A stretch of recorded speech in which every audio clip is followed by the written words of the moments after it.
guest joining us, Congressman Mike Haridopolos. Thank you so much for joining us here at the press site today. Thanks, Zach. Great to be here.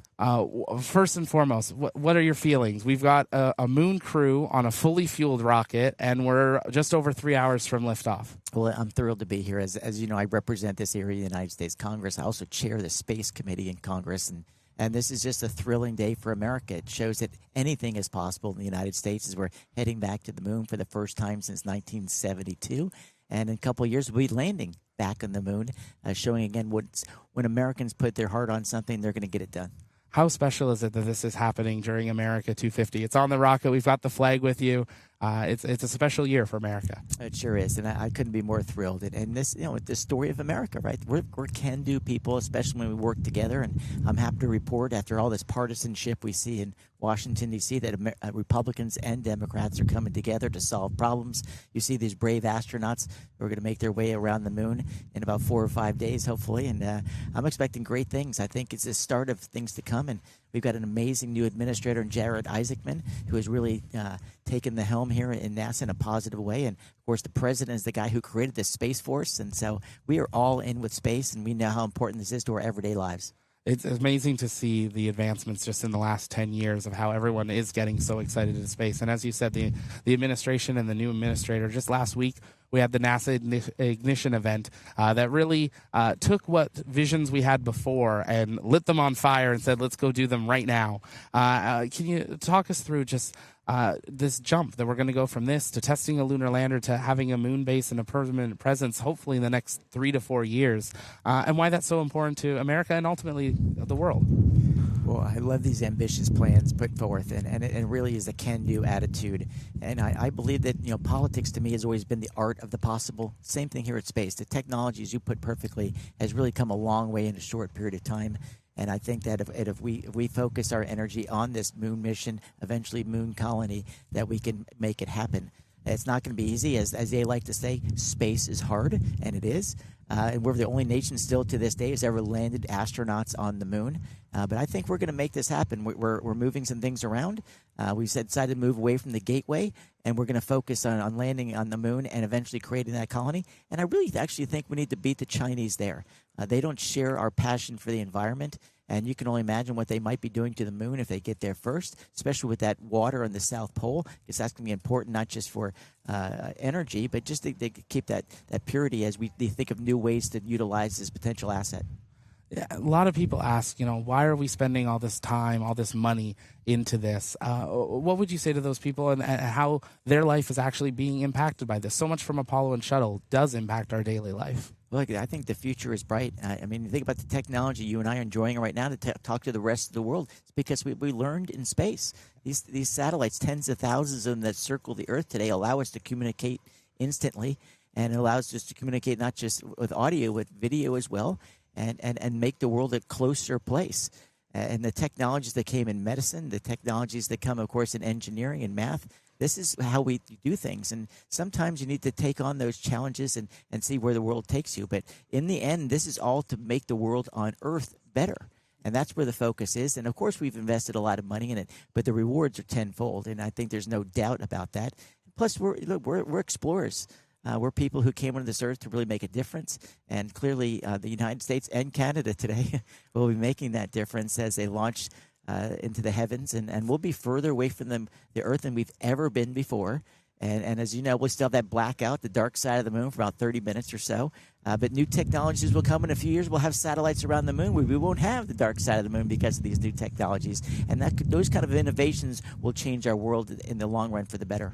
Yeah, it's amazing. NASA say that their furthest point, it'll be like holding a basketball, will be the moon, and then Earth off in the distance. And it's just an amazing idea. What are you most excited for? What are you mostly focused on now that gets you most excited? Well, my job as now a member of Congress is to make sure that we put all the pegs in place so this is a success. We're going to put a lot of resources into this. We want to have the best plan possible. We're going to look at it closely to save every dollar we can and still find success. But the big difference between now and many years ago is that we have some amazing public-private partners in place today, and they're putting new technologies in front of us. And when those two technologies work together, it really makes a difference. And so the NASA is learning a lot from the private sector, and the private sector is learning a lot from NASA. But the one common element is safety first. And Americans really want to protect our astronauts, let alone the Canadians.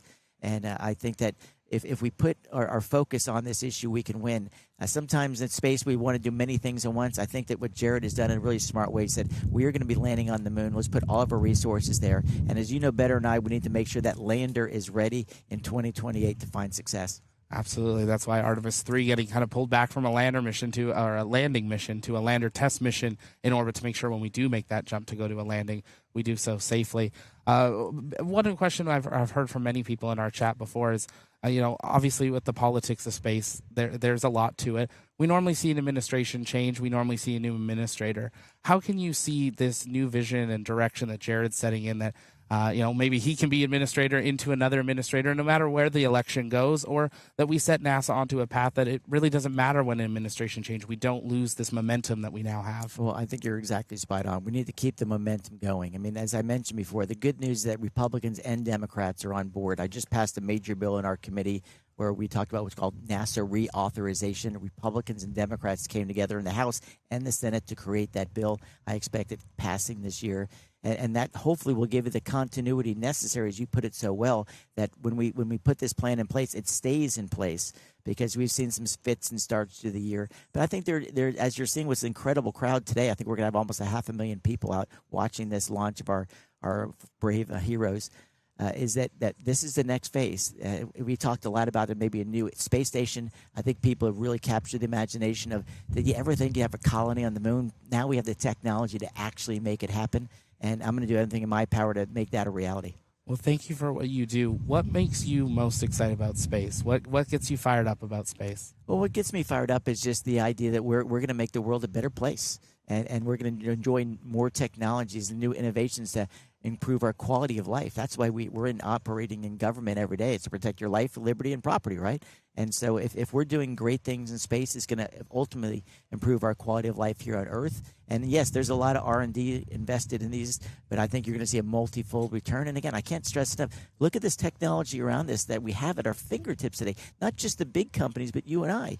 And that's the kind of innovation that's necessary to change the world and provide for a higher quality of life. And this is just a stepping stone. We're just getting started today, and can't wait to have many conversations with you in the years to come. I look forward to it. If you could say something to the crew right now, they're suited up, they're in the capsule, what would you say? Well, I'll tell you what, these folks are American heroes. I asked the question a lot of times today, would you ever take a ride? I said, I'd love to come a ride, but I'll tell you what, I'm not going to cut in line with these superstars, and they've earned their spots there. You can only imagine how competitive to be in there. But Godspeed to these folks. These folks are putting literally their lives on the line because they believe in the mission. And we know the challenges we face with the Challenger in Columbia and other incidents that have taken place. But space is hard. But we know if we're gonna push the envelope, we got to put our best and brightest in those spots, and these folks are ready to take that on, and can't wait to welcome them back in about 10 days. That's amazing. Congressman, thank you so much for your time. I know you got a busy day, so thank you for taking a few minutes with us. It's my pleasure. Thanks for what you all do every day to promote space.